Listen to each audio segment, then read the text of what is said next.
Well, I think it's important because Europe has, or Gibraltar has a lot to do with Europe. We're part of Europe, and with the sort of situation that we've got at the moment at the frontier, and with the Spanish PP government exerting all kinds of pressure on Gibraltar, I think that we have to turn, as we have done, to the European Union to see what they can do or what they should do to make sure that we've got free movement of peoples at the frontier, and to see whether what Spain is doing in other areas is just or not. Plus, of course, you and others spent a long time earning this right on behalf of Gibraltarians to vote.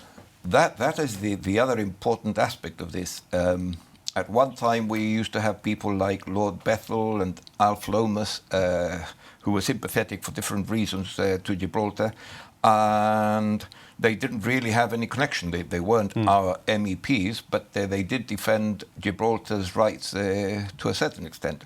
But I felt at the time that it was important that we should get the Eurovote so that we, in fact, could have people actually representing Gibraltar, because they had been at least partly elected by Gibraltar.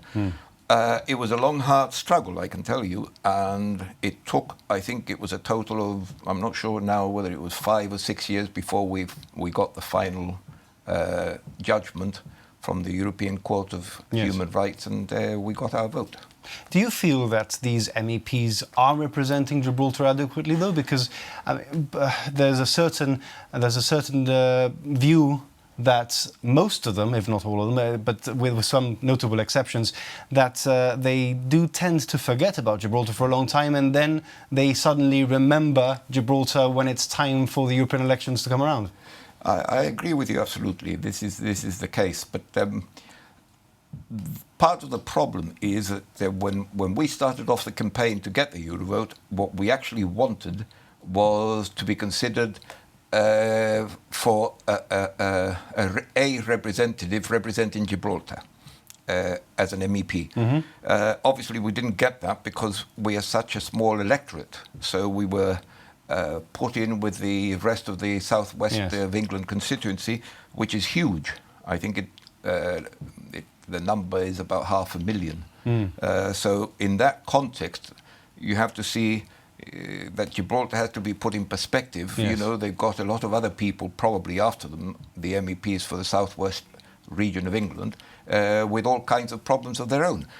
But do you understand as well that there's a certain disenchantment with Europe as well, particularly in the last year when we've seen the European Commission sending a mission to Gibraltar to find out about the border, and then where the end result was generally not to our satisfaction? Yes, I know that this is the feeling of a lot of people, but this is like everything else, Jonathan. You have to keep pushing and you have to keep trying. I mean, I remember somebody saying in the street to me a couple of months ago that Gibraltar doesn't get anywhere.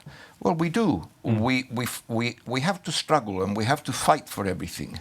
But we do get, somewhere sometimes. And when we achieve something, that's something that becomes permanent. In the European Union, what you've got to do is keep pushing and keep going to our MEPs and saying, look, this is a problem. It is not right what they're doing. It's illegal. It doesn't conform with the European Union policy and free movement and all the rest of it. And see what you can do about it. And we have got 1 or 2 people, as everybody knows, who do take the issue of Gibraltar up as often as they can and who do defend our rights in Europe.